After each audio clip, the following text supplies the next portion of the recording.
here's what I think real important, Galen, as you start to work with people, as you guys are, you know, it's all about asking real good questions. You know, I was a social worker for years, and that, you know, people will be like, well, man, you know, we go meet, they'd have a, anybody ever worked with, like, abused, neglected children?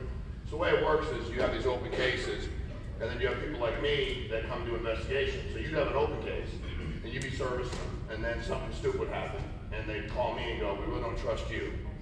I had to investigate the family and you. Makes sense? Like, so I didn't care, because I didn't do your job, I don't want the kids to get hurt. I just started asking questions, they'd be like, man, how'd you find that out? I asked them, well, how'd you know who that guy was? I was like, who's that dude? What's my name? I know, we seems real close. Hey dude, well, who are you? What's your name? I mean, that's how I did it. We just asked. And most of the time they answer, which is weird. I wouldn't have answered. I would have been like, I'm not telling you nothing. They would be like, here, let me give me a social security number. If I want a fingerprint, they would do it. I didn't care. But I asked questions. And I think, you know, we get caught up moving so fast. You know, like, give you an example. You brought all those young ladies with you, right? Where they live at? Louisville, Kentucky. Okay. Do they have children? Yes. Yes. How many do they each have? I know that they got one apiece. One apiece, is that true? No. I know they got more than that, but I know for sure they got one apiece. Hey, all seriousness though, and I can't do it with everybody, you know what I mean?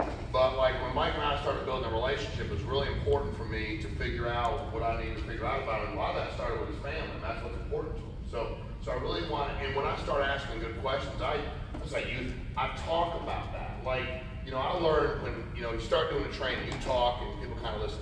When you talk about kids, most everybody listens. It takes pressure off everybody, you know, everybody kind of wants to hear the story anyway. Either you have a kid or you don't. But all of a sudden people are like on their phones with a pen down, they kind of pick their head up. They're like, I don't know what everybody's talking about.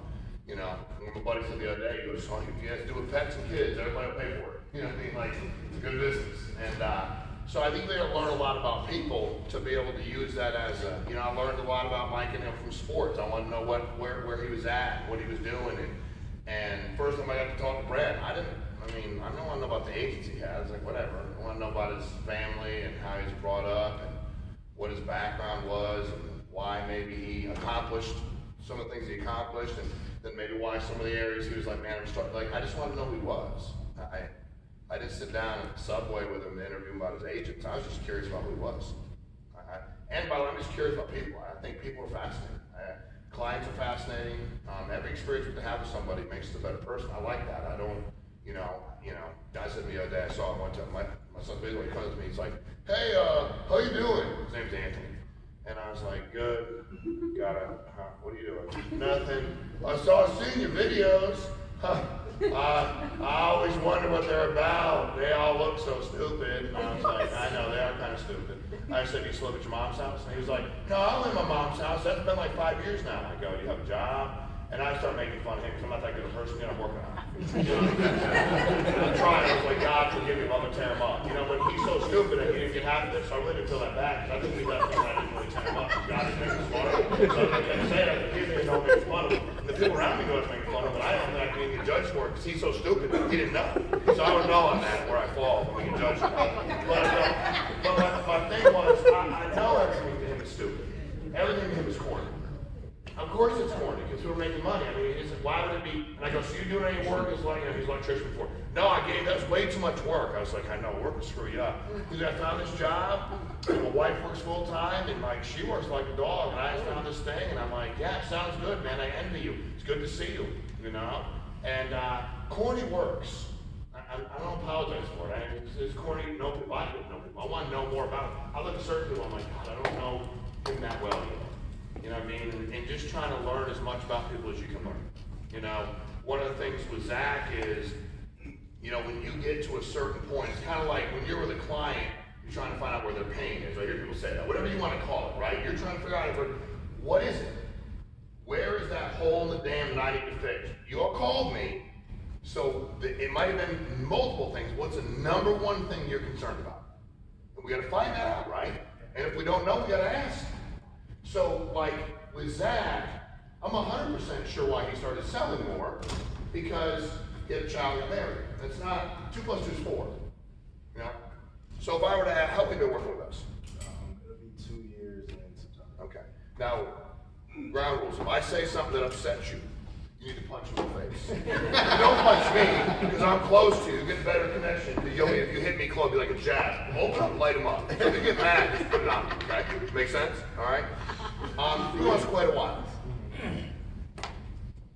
Have you been full-time the entire time? I mean, have you this has been your full-time income the entire time? Okay. And has your need to make money changed or not? Not necessarily. Not necessarily, okay. What has changed? How much, well, first of all, how much have you issued paid this month so far? Like $19,000. $19,000 so far. So a few weeks in, you've issued 19 grand. Yeah. Life business. Okay. That's what I make sure we always, guys, I issue this much a year. I'm like, dude, you wrote 2 annuities, calm down. Matt Walker in the office said that. He was like, I'm like the number 3 agent in the company. I was like, no, he's not. He's like number 333. He wrote 2 annuities. Everybody clap for his annuities. Come on, knock it off, I said. Because I wanted to be honest with him. And I was like, then tell me what you do with your money, because you went away and spent it all, I got no damn money. So you're not a top salesperson. 19 grand. I mean, Matt's not here because he can record. I told him with his face over and over again, so I'm not worried about it. 19 grand. Have you ever issued 20 grand in a month before that? I don't think so either. I mean, in fairness, I don't think so. See, this is what's great. I've never met anyone, man, I just always know he's gonna figure out what he wants to figure out. He's sharp, he's likable, he listens real well, very good I mean, like, I like have 100 people in the meeting just like him. So I'm like, he'll figure out when he decides he needs to figure it out. What is, because a lot of people are in that situation. They're selling 5, they're selling 7, they're selling 8, and there's no way they're going, I don't want to sell more. Of course they want to sell more. What for you changed? And then not just a change. It's so easy to go, I can't stand when people call me Galen and go, I'm so on it now. I'm so tired of where I'm at. I'm like, dude, you've been there for 5 years. It's got to be something more than that. Because then it's got to take the action, right? What is it? What was it for you? Well, first of all, I got tired of you calling me out every single week. Okay. I like it. That's why I did it. I know. Okay. I know. No, okay. I appreciate that. And I can take a punch. I mean, I'm not quick, but I can get hit. No, I really.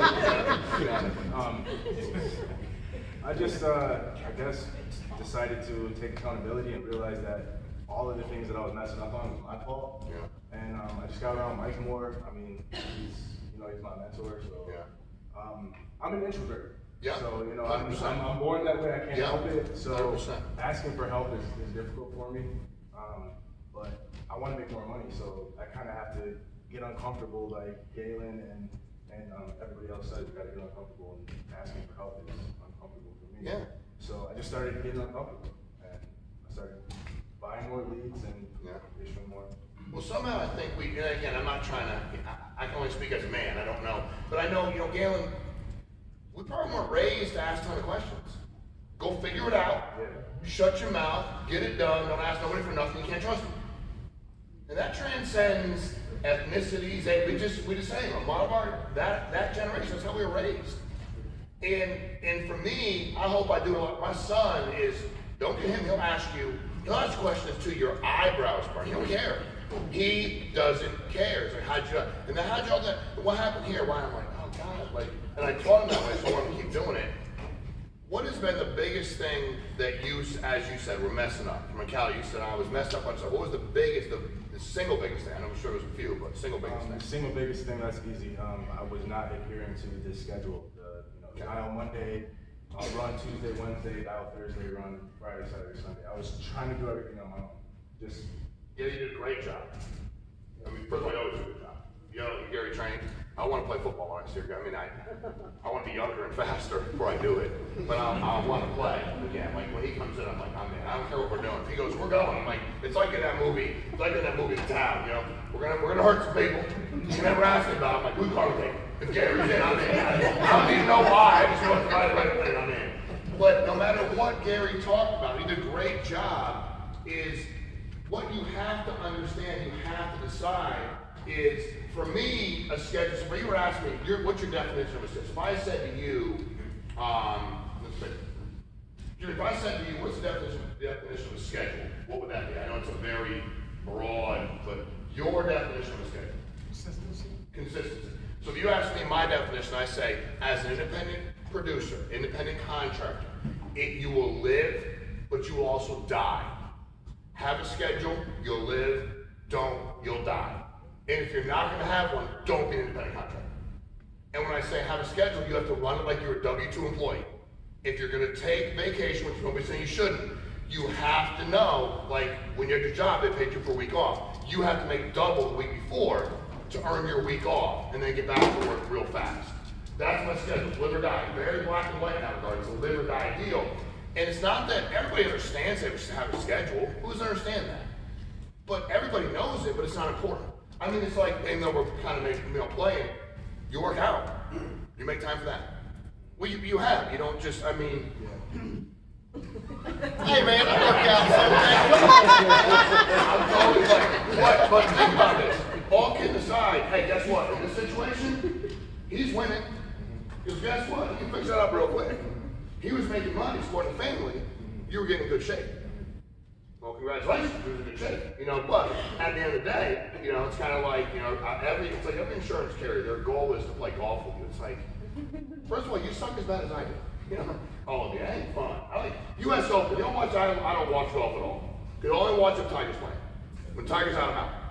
I have no, if he's in, I'll watch. If he's out, I'm out. We almost went to New York, the U.S. Open, and he was out early. I was like, I'm glad I didn't go because I've been pissed. I have no interest in NFL golf. Only Tiger. I just don't. I never liked growing up. If Tiger was playing, I want to watch. And they're all complaining like a bunch of babies. This is so hard. I'm like, y'all feel like us now. How does it feel? You won the tournament 1-over. I'm sorry they make it so easy. So you look so awesome. I thought it was pretty cool. I didn't watch it. I watched replay. That you battle. That you had to battle to win. But you know what? Give me a good golfer. I'll give you a guy that don't work. Golf's a sport. You got to play 3 or 4 times a week to be good. I don't mean like you're not as bad as everybody else. I mean a really good golfer. I'll tell you what. I was talking to my son the other day. He's like, that guy works out 4 hours a day. I said, he has no job. First thing I have to do if I want a six-pack is quit working. That'd be number one. Stop shaking your head, Ryan. There's a lot of things, you know what I'm saying, but I hear you. So, schedule. But you decided to schedule. Now, you also have to have penalties. Life comes with consequences. You love to work out, right? You would feel bad if you don't work out, right? When you just like overall, because you've been doing it for so long, right?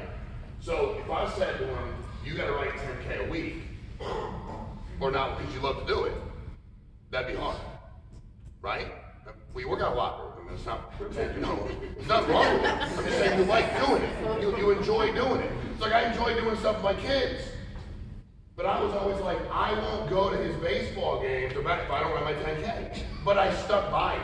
So Jimmy, it's one thing to say it, and it's another thing to do it. Everybody can say it. Everybody. If I ain't gonna do it, I don't say it. Does that make sense, Terry? That's just, be careful what you say, because you need to stand behind it. So your schedule. How many hours a week do you think you're working now for the last month or so? 4. 4. What was that? Oh, look. Okay. Serious talking to you. That's serious. I bet you that 7% of the agents, and I'm guessing, but I'd probably be high, 7% of the agents that we have paying for like work 40 hours a week, 50 weeks a year. That's what most of you have a job, that's what most of us do. I mean, I had 2 weeks vacation most of my jobs. Maybe you had more than that, but that was pretty standard. And that was the only time I had off. Because I couldn't take unpaid time. I didn't call in sick, like I went to work. So, but I bet you maybe 4%. Because what most people do, now here's the pitfall.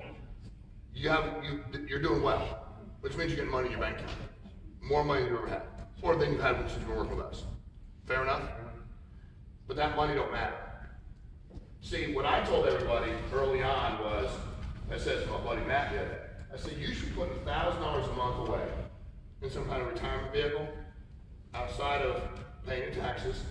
Pay taxes like weekly. Well, how do I do that? Well, if you sell enough, you'll know how much you sell. Then your accountant, which you have to have one if you're making money. You can't fill out 1040 EC when you make 100, 200, 300, 400 grand a year. They'll send it back to audit you. You don't want to be audited, believe me. So you pay your taxes, pay those, but take enough money and start to put away towards your retirement.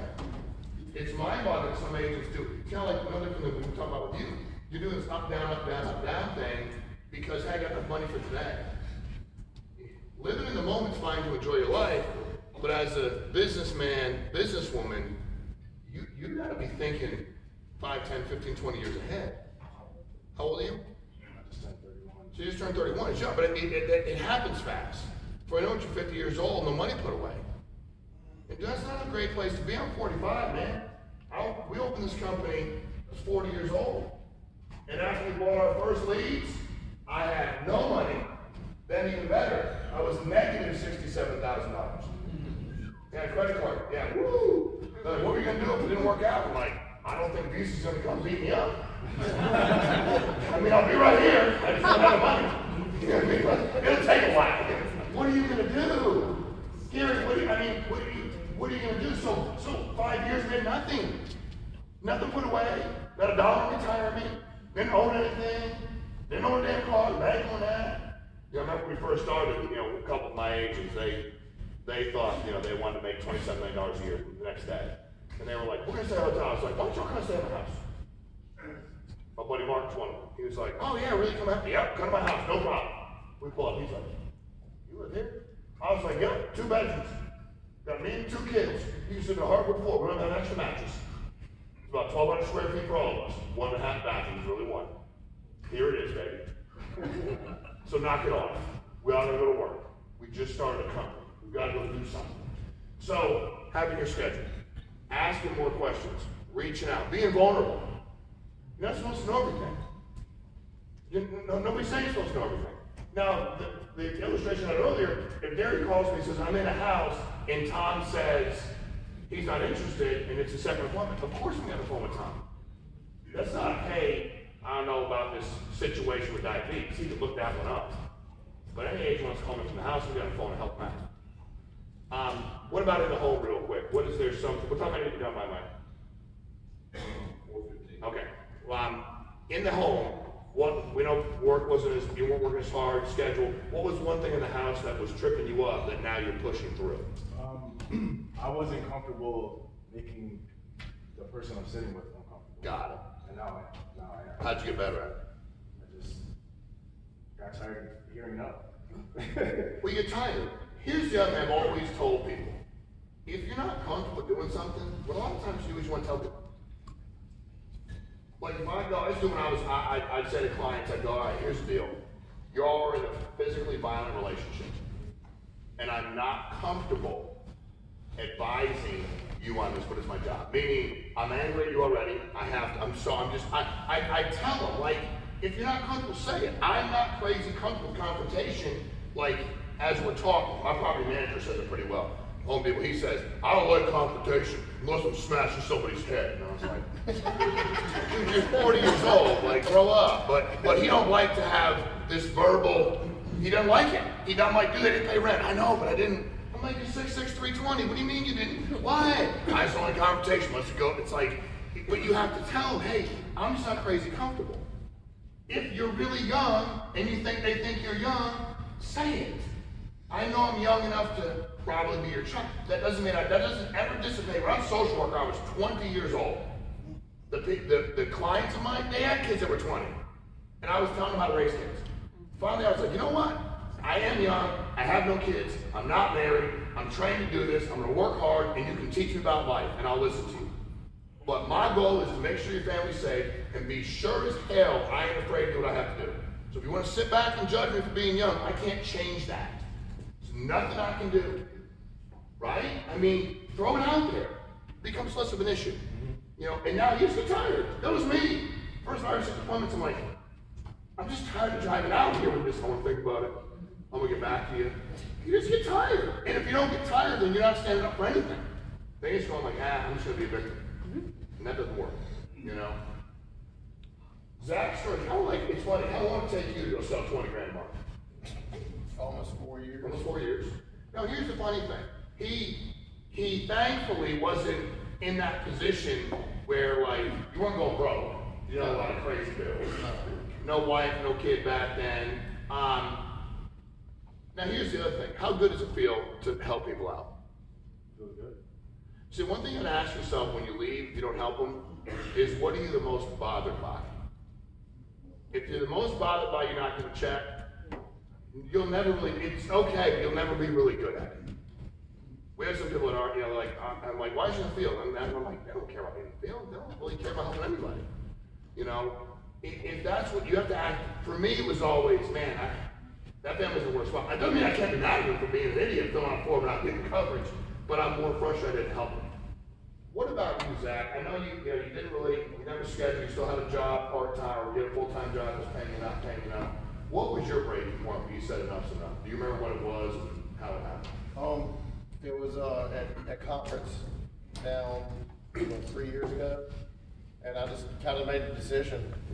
My construction was drying up. I was making $100 a day, $500 a week to go out and work for some other dude so he could put his kids through private school and college. And he's paying me $100 a day.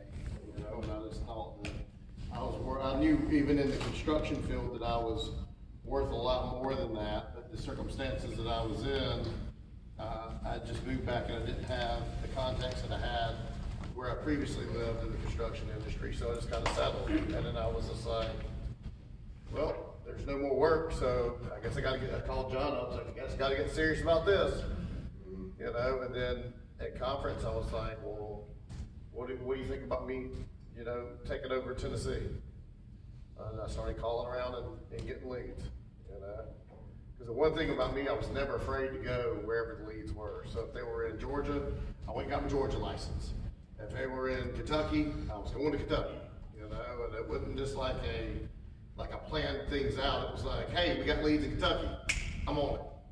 Well, how far is that to get there? I don't have any idea. Let me look it up real quick. But I was never afraid to take a chance on myself. So if you can't bet on yourself, who you gonna bet on? I was at a meeting in Fort Lauderdale. We get done the meeting. The guy comes to me. He had to be 70 years old, and he says, "Excuse me, can I ask you something?" I said, "Yes, sir." He said, "Who's in charge?" I said, "Depends. What do you need?" "You have a problem?" He said, "No problem." I said, "Then I'm in charge. If there's no problem." And he laughed. He said, "You really are?" I said, "Yeah, I have been the entire time. I hope it's okay." He said, "Oh, nice to meet you. What's your name?" I said, "Shawn." And he's like, "Oh, okay." I go, "Where'd you drive from?" And he gave me the city. I don't know. And I go, "How far is that?" He goes, "That's not far. It's about 5.5, 6 hours." I said, "Wait a minute. You drove 5.5, 6 hours to a meeting, company you didn't know the name of." "I'm not worried about you know mine. You didn't even know the company." And he goes, "No, this guy ran an ad though and told me that he also had life insurance, looked pretty good, so I drove." He goes, 5.5 hours, 6 hours ain't nothing. I've been selling, health insurance over the state of Florida from coast to coast, top to bottom, east to west, no matter to me. And I'm like, "Dude, I'm gonna bring you along in the meeting to just have you in the front and talk for 20 minutes about 5.5 hours, not that far." I think the other thing that happened too is Zach can tell you this, he did a lot of this, he got here, he was excited. And that's okay, it's just, you have to understand that it works this way. It's not always gonna be here. And then he got real unexcited, real emotional. And it's like, Mike, it's like, dude, just let him be. Let him be. He's gonna be, "Oh my God, she can't, oh my God, what happened about leave?" I don't know, dude, just relax. Relax. There's not 12 guys with AKs pointing at your head. It ain't that big a deal. Just relax. That's a big part of the thing. It's just putting this stuff in perspective. My whole coach used to say, have some respect for yourself. That's one of the things that's always stuck with me. You know what I mean? I ain't afraid to say to kids, if I had to hear it, they should hear it too during games. But it's really telling everyone, have some respect for yourself. Look around and relax. I was at a game recently, the guy was talking to kids, and he's talking about being in college. And he come in, dug out his all mad, and threw his helmet. Coach grabbed him by the neck, brought him out, and goes, look at him, look at that kid that stands over there. He goes, "Which one, Coach?" He said, "The one sitting next to the stand. You can see him." He goes, he goes, "The one in the wheelchair." He goes, "Yeah, I see him, Coach." He goes, "He's about your age, right?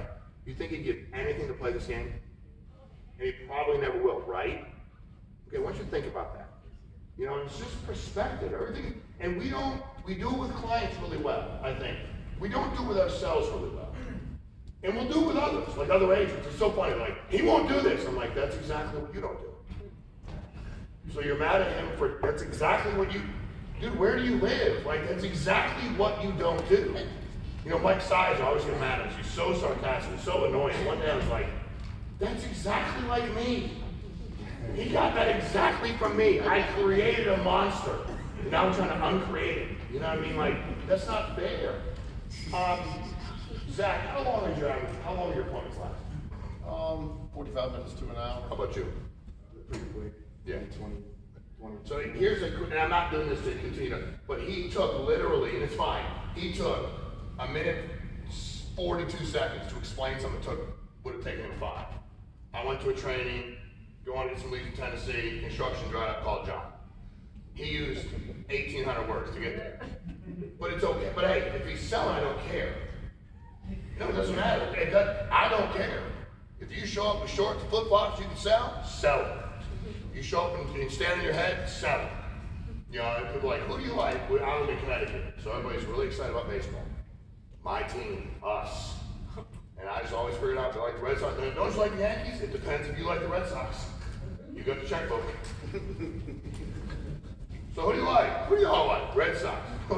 Me too. Who likes the Yankees? Next time, who y'all like? You like Yankees? Of course. Who likes the Red Sox? I just had a client, they like the Red Sox. That's why they couldn't get the insurance. I just want to help, man. I just want to help you. And I really don't care about either team. It's not that big a deal. There's a bunch of grown men playing a game. I don't care. But at the end of the day, in the whole, last time we'll bring Mike back up. What is one thing, Zach, that you weren't doing well, that you think you're really doing well now to help grow your business? Structure it within the house. Explain that. There's certain things that I say every single time I go into a house, down to. Which are what? Give me just a couple real quick. I go in there, tell them what I want to do, what we're going to do next, ask them medical questions, let me get your license. And I mean, I do that every single time, whereas before I would be talking about death and then talk about football and then talk about football and death and baseball, and then it was just all over the place, you know, and I didn't have any kind of structure. I never did know where I was going in the house. And then it was always, well, we'll get back with you, you know, and like they didn't get help and my family didn't get help either, so. I mean, here's the thing, we all are looking for, by the way, no matter what we all say, we like structure. When we're trying to figure, we like it. We want it. I want my doctor, it has crazy structure. My appointments are like 4 minutes. He comes in, he's like, this is what this says over here, this says here, you need to do that, stop doing that. I mean, he's like, I'm not looking for a bedside manner, I want structure. I want a guy or girl that knows more than me and tells me they know more than me and tells me what to do next. That's all I want. And it's one of those things where you just, when you find out, and when we go out as agents, that's what they want too. Yeah, I mean, I think we do a terrible job. I think we do better than everybody else. I mean, I really do. No, I mean, I'm serious. Of understanding who our client is. You know, it's funny when my guys call me, did you see this thing that they launched? You know, and I'm like, dude, first of all, that insurance carrier don't sell no insurance. So if they want to try to do a direct to consumer with that carrier, good luck. And anybody that invests a bunch of money in them, that's weird. And the people you showed me invested in, I ain't worried about them either. But I do know this, that's not our population anyway. Our clients are 1.5% of people that fill a form out and send it back to somebody they don't know. Go on Facebook, fill something out and send it back to somebody they don't know. Because they want the help. And they don't know how else to get it. And they're asking for us to, if I go, you know, it's like anything else you don't know how to do. When you first start, you ever do personal training? Okay, a good client that doesn't know what to do walks in and goes, I don't know. And if the client walks in and starts telling you stuff and how they do it, you're like, well, that's weird because you're in like insanely bad shape. And your job is to not help them be in bad shape. Your job is to go, that sounds good, but you're not eating right, you're not working out, you got to take control. That makes it the right personal training. You have to take control. I've never responded good when somebody did that. Like, you need to stop doing that. My guy's great now. He's like, oh, you're working out hard 7 days a week. What'd you eat this week? I'm like, it doesn't matter. It's like, it does matter. You got to do both. And I'm like, all right, got it. But he's provides structure, which I like, because I don't know anything about it. I don't even want to know about it. I just want to, you know what I mean? I want to eat General Tso's chicken and pizza all day long and 47 Diet Cokes and be ripped. What's the problem? But I can't be. So I don't know. So I walk in, now the guy I had before never did that. I didn't like him because he just let me do whatever I wanted to do. Never, ever challenged me or confronted me. We all want to be challenged. We say we don't. Think about our process growing up and every phase we're in. We enjoy it. And we want the structure. And we tend to act out when we have no structure. It's what we do. You know, it's like an all-time substitute teacher. Full-time sub. Why does everybody act out? Because they have no structure. So you just get bored and you act out. We do it as adults, right? right? And I think some of the stuff he's trying to do, building is going to work. All right?